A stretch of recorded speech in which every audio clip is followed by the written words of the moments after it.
जय हिंद दोस्तों, नमस्कार। बात कर लेते हैं आज के दिन भर की सारी बड़ी खबरों की, जहां सबसे पहले आपको बताएंगे दोस्तों तुर्की और अजरबैजान को ले डूबा पाकिस्तान। जी हां, ऑपरेशन सिंदूर के दौरान भारत के खिलाफ जाना पड़ गया महंगा दोस्तों, बहुत भारी पड़ गया पाकिस्तान से इन दोनों देश की दोस्ती। बताएंगे आपको अभी की सबसे बड़ी और ब्रेकिंग न्यूज दोस्तों, साथ ही साथ बताएंगे एक तरफ कतर में तालिबान संग मीटिंग, दूसरी तरफ 42 साल से रह रहे 2000 भी नहीं दोस्तों बल्कि 20,000 अफगानियों को निकाल दिया बाहर। पाकिस्तान का दोगलापन आपको बताने वाले हैं। तो वही अब पाकिस्तानी आतंकियों को घुसपैठ करना पड़ जाएगा भारी दोस्तों। भारतीय सेना ने तैनात कर दिया सीमा पर बहुत ही उन्नत लेवल का ये हथियार दोस्तों, उन्नत लेवल की टेक्नोलॉजी। जानकर देखकर आप भी जाएंगे चौंक। तो वही कनाडा से भारतीयों को क्यों जबरदस्ती निकाला जा रहा है, आखिर क्या है इसके पीछे की पूरी कहानी दोस्तों बताएंगे। कैसे 6 साल से लगातार बढ़ रहे हैं भारतीयों को निकालने का आंकड़ा। पीएम मार्क कार्नी ने कर दिया बड़ा खुलासा दोस्तों, बताएंगे इसके पीछे का आपको कारण। तो वहीं दोस्तों इतने बांग्लादेशियों को बना दिया भारतीय नागरिक, मोटी रकम लेन देन की सबसे बड़ी खबर। बंगाल में कैसे फर्जी पासपोर्ट रैकेट का हुआ बड़ा खुलासा, आपको सबसे पहले बताएंगे। सारी जानकारियां बताने वाले हैं, बस आप वीडियो के लास्ट तक बने रहिएगा। और खबरों में आगे बढ़ने से पहले अपने देश भारत के बढ़ती साख और बढ़ते शान का दिल से समर्थन करते हैं तो वीडियो को लाइक करके, चैनल को सब्सक्राइब करके, बेल आइकन दबा के कमेंट में जय हिंद अवश्य कह दीजिएगा। आप बात कर लेते हैं पहली सबसे बड़ी खबर की, जहां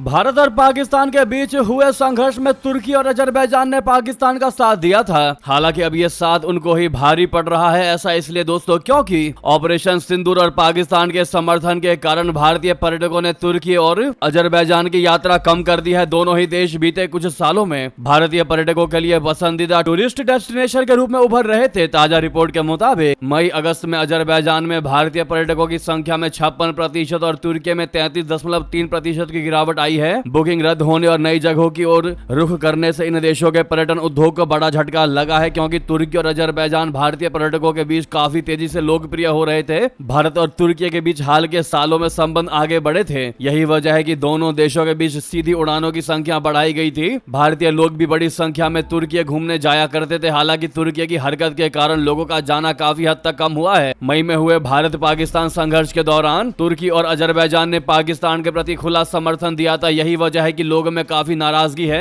दोस्तों। मेक माई ट्रिप के जरिए हजारों लोग अपनी यात्रा की बुकिंग करते हैं। ऑपरेशन सिंदूर के एक हफ्ते बाद 14 मई को मेक माई ट्रिप ने कहा है कि भारतीय यात्रियों ने अपनी भावनाएं जाहिर की हैं। अजरबैजान और तुर्की के लिए बुकिंग 60% कम हो गई है, 250% कैंसिलेशन बढ़ चुके हैं। हम इस भावना का पूरा समर्थन करते हैं और सभी को अजरबैजान और तुर्की की गैर जरूरी यात्रा न करने की सलाह देते हैं। कुछ ट्रैवल एजेंसियों ने तो इन देशों के लिए पैकेज, टूर और होटल बुकिंग तक अस्थायी रूप से रोक दिया है। जी हाँ दोस्तों, ऑपरेशन सिंदूर के बाद से ही भारत के लोगों ने तुर्की को बॉयकॉट करना शुरू कर दिया था। अब लोग अजरबैजान की जगह बैंकॉक जाने लगे हैं। देश भर के अलग अलग हिस्सों से लोगों ने इन देशों में जाने का अपना प्लान कैंसिल कर दिया है। हजारों की संख्या में लोगों ने अपनी टिकट कैंसिल की थी। ऐसे में दोस्तों अगर आप भी मानते हैं कि यही वो भारत है जो अपने विचारों से अलग हो सकता है, लेकिन जब बात देश की आती है, देश के आन बान शान की, संप्रभुता, अखंडता की, तो पूरा भारत एक हो जाता है। और सही तरीके से दोस्तों तुर्की और अजरबैजान को तगड़ा जवाब दिया है भारतीयों ने। ऐसे में इन दोनों देशों को बॉयकॉट होने पर आप क्या कहना चाहेंगे कमेंट में दोस्तों, इन दोनों देशों को लेकर जरूर कमेंट में लिखकर बताइएगा।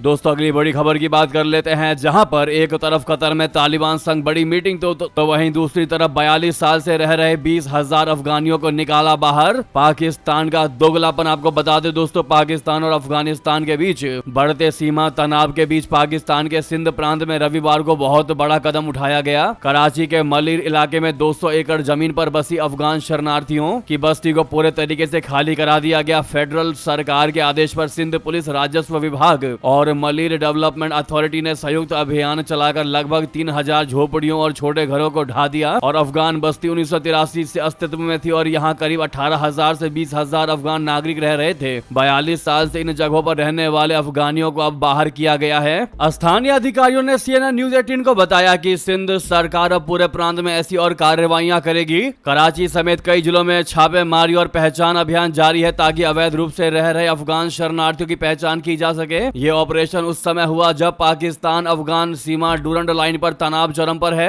हाल ही में पाकिस्तान के रक्षा मंत्री ख्वाजा आसिफ ने सख्त बयान देते हुए कहा था कि अब अफगानों को अपने देश लौट जाना चाहिए, पाकिस्तान अब पहले जैसे रिश्ते नहीं रख सकता। उन्होंने ये भी कहा कि पाकिस्तान लगातार सीमा पार हमलों से परेशान है और अब पुराने दौर की दोस्ती खत्म हो चुकी है। वहीं दोस्तों इस देश में होगी अफगानिस्तान पाकिस्तान की अगली मीटिंग कतर में हुआ था सीज फायर का समझौता। दरअसल अफगानिस्तान और पाकिस्तान के बीच तुर्की और कतर की मध्यस्थता में सफलतापूर्वक बातचीत तो पूरी हो गई। ये जानकारी खुद अफगान प्रतिनिधिमंडल के सदस्य मोहम्मद सुहेल शाहीन ने दी। उन्होंने बताया कि दोनों देशों ने इस बात पर सहमति जताई कि वे एक दूसरे के देश में किसी भी हिंसक या आक्रामक गतिविधि का समर्थन नहीं करेंगे। इसके अलावा दोनों पक्ष क्षेत्र में स्थिरता, सहयोग और आर्थिक तरक्की को बढ़ावा देने पर भी सहमत हुए हैं। सुहेल शाहीन ने कतर और तुर्की के प्रयासों की सराहना की और उन्हें धन्यवाद दिया। उन्होंने यह भी बताया कि अगला दौर की बैठक जल्द ही तुर्की में आयोजित की जाएगी। कतर के विदेश मंत्रालय ने ऐलान किया था कि पाकिस्तान और अफगानिस्तान कतर के दोहा में आयोजित बातचीत के दौरान युद्ध विराम पर सहमति बन गई है। अफगान अधिकारियों ने पुष्टि की है कि रक्षा मंत्री मुल्ला मोहम्मद याकूब के नेतृत्व में काबुल प्रतिनिधिमंडल ने दोहा वार्ता में भाग लिया। वहीं पाकिस्तान के रक्षा मंत्री ख्वाजा मोहम्मद आसिफ ने तालिबान प्रतिनिधियों के साथ चर्चा का नेतृत्व किया। नेक्स्ट खबर बता दें,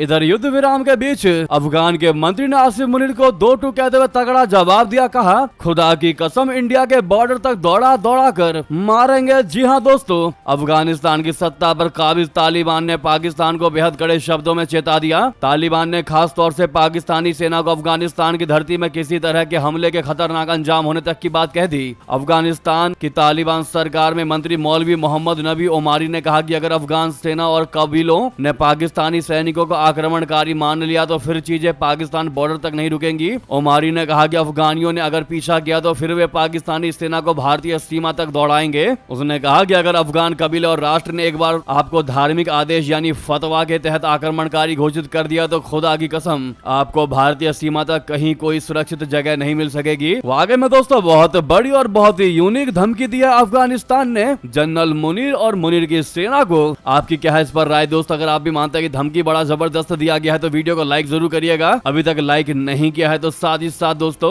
आपको बता दें अब पाकिस्तानी आतंकियों को घुसपैठ करना पड़ेगा भारी। रोबोटिक खच्चर के एक इशारे पर सेना कर देगी ढेर। दोस्तों अब पाकिस्तानी आतंकियों को छिपकर घुसपैट करना भारी पड़ेगा। दरअसल भारतीय सेना ने नियंत्रण रेखा बोले तो LOC पर निगरानी और रसद बढ़ाने के लिए रोबोटिक खच्चरों या मल्टी यूटिलिटी लेग्ड इक्विपमेंट यानी MULE का उपयोग करना शुरू कर दिया है, जिसके एक इशारे पर सेना पाकिस्तानी दुश्मन को सेकंड भर में ढेर कर देगी। सेना के एक अधिकारी ने कहा कि भारतीय सेना द्वारा इस्तेमाल किए जा रहे रोबोटिक खच्चर सेना द्वारा शुरू किए गए कई नवाचारों में से एक है। हम अगली पीढ़ी के हथियारों और उपकरणों का इस्तेमाल कर रहे हैं। इन रोबोटिक खच्चरों को गश्त के लिए तैनात किया जाता है। इनमें लगे कैमरों की वजह से हम खतरे का पहले ही पता लगा सकते हैं। रोबोटिक खच्चरों में सेंसर और कैमरे लगे होते हैं। हमने ऑपरेशन सिंदूर के दौरान भी इनका इस्तेमाल किया था। जी हाँ, साथ ही साथ बता दें सबसे बड़ी और गौर करने वाली खबर, कनाडा से भारतीयों को क्यों जबरदस्ती निकाला जा रहा है। दोस्तों 6 साल से लगातार बढ़ रहा है यह आंकड़ा। PM मार्क कार्नी ने किया सबसे बड़ा खुलासा। दोस्तों कनाडा में भारतीय नागरिकों को जबरदस्ती निकाला जा रहा है। ये संख्या लगातार पिछले 6 सालों से 2019 से बढ़ रही है और इस बार 2024 के पहले रिकॉर्ड को भी पार कर सकती है। पिछले कुछ सालों में भारतीयों को निकालने की संख्या और बढ़ी है। उदाहरण के लिए 2019 में ये सिर्फ 625 थी, जो 2024 के कुल के 1/3 से भी कम थी। Canadian border services agency CBSA के डेटा के मुताबिक इस साल 28 जुलाई तक निकाले गए भारतीय नागरिकों का आंकड़ा पहले ही 1891 हो चुका था। भारत दूसरे नंबर पर है। सबसे पहले मैक्सिको के नागरिक हैं, जिनमें से 2678 को इस साल 28 जुलाई तक जबरदस्ती निकाला गया है। पिछले साल 1997 भारतीयों को कनाडाई अधिकारियों ने जबरदस्ती निकाला था, जो सिर्फ 3683 मैक्सिकन लोगों से पीछे थे और तीसरे सबसे बड़े ग्रुप 981 कोलंबियाई लोगों से कहीं ज्यादा थे। दोस्तों कनाडा के प्रधानमंत्री मार्क कार्नी ने इस हफ्ते की शुरुआत में टोरंटो में एक इवेंट के दौरान मीडिया के सवाल का जवाब दिया कि क्या उनकी सरकार विदेशी अपराधियों को डिपोर्ट करने पर ध्यान देगी। उन्होंने कहा कि इसका छोटा जवाब हाँ है और कहा कि इसे और तेज बनाने, बेहतर रिसोर्स के साथ और ट्रैकिंग को बेहतर बनाने की योजना है। कार्नी ने कहा कि ये उन बड़े सुधारों का हिस्सा है जो हम कनाडा में इमिग्रेशन सिस्टम में कर रहे हैं। यही वजह है कि कनाडा से भारतीयों को जबरदस्ती डिपोर्ट किया जा रहा है। दोस्तों साथ ही साथ अगली खबर बता दें, 400 बांग्लादेशियों को बनाया भारतीय नागरिक, 2 करोड़ की लेन देन। बंगाल में फर्जी पासपोर्ट रैकेट का बड़ा खुलासा दोस्तों। पश्चिम बंगाल में अवैध बांग्लादेशियों को भारतीय नागरिक बताकर फर्जी पासपोर्ट बनाने के मामले में बहुत बड़ा खुलासा हुआ है। प्रवर्तन निदेशालय बोले तो ईडी की जांच में 400 ऐसे बांग्लादेशी घुसपैठियों की पहचान की गई है जिन्होंने फर्जी तरीके से पासपोर्ट बनाए हैं। प्रवर्तन निदेशालय ने कोलकाता के क्षेत्रीय पासपोर्ट कार्यालय से इसकी जानकारी जुटा ली है। ईडी ने हाल ही में पश्चिम बंगाल के नदिया जिले के चकदाहा शहर में चल रही फर्जी भारतीय पासपोर्ट रैकेट के सिलसिले में एक अहम संचालक को गिरफ्तार किया था। आरोपी की पहचान इंदु भूषण के रूप में हुई है। वो पाकिस्तानी नागरिक आजाद मलिक का भी सहयोगी था, जिसे इसी साल की शुरुआती में इसे फर्जी भारतीय पासपोर्ट रैकेट के सिलसिले में गिरफ्तार किया गया था। मूल रूप से पाकिस्तानी नागरिक मलिक पहले बांग्लादेश के फर्जी भारतीय पहचान पत्रों के आधार पर वहां का नागरिक बना था। इसके बाद वो इसी तरह के फर्जी पहचान पत्रों के आधार पर भारतीय नागरिक बन गया और धीरे धीरे उसने कोलकाता में अपने किराए के मकान से हवाला और फर्जी भारतीय पासपोर्ट रैकेट चलाना शुरू कर दिया। ईडी द्वारा पूछताछ करने पर मलिक ने इंदु भूषण को अपना सहयोगी बताया दोस्तों। तो ये पूरा खेल चल रहा था बांग्लादेशियों को भारतीय बनाने का, जी हाँ, जिसका भंडाफोड़ हो चुका है और भी अगर कोई इसके हाथ है दोस्तों तो पकड़े जाएंगे। इसी बीच इस पर आपकी जो भी राय हो दोस्तों आप लोग कमेंट करना मत भूलिएगा। लेकिन आप सभी को जाते जाते दीपावली की बहुत बहुत शुभकामनाएं। आपका घर परिवार संसार ऐसे ही भरा रहे दोस्तों। माँ लक्ष्मी की आप पर कृपा बने रहे और जाते जाते इस वीडियो को आप लोग लाइक करके चैनल को सब्सक्राइब करके बेल आइकन दबा के कमेंट में जय हिंद अवश्य कह दीजिएगा। मिलते अगली खबर में। बहुत बहुत धन्यवाद, बहुत बहुत आभार। जय हिंद, जय भारत।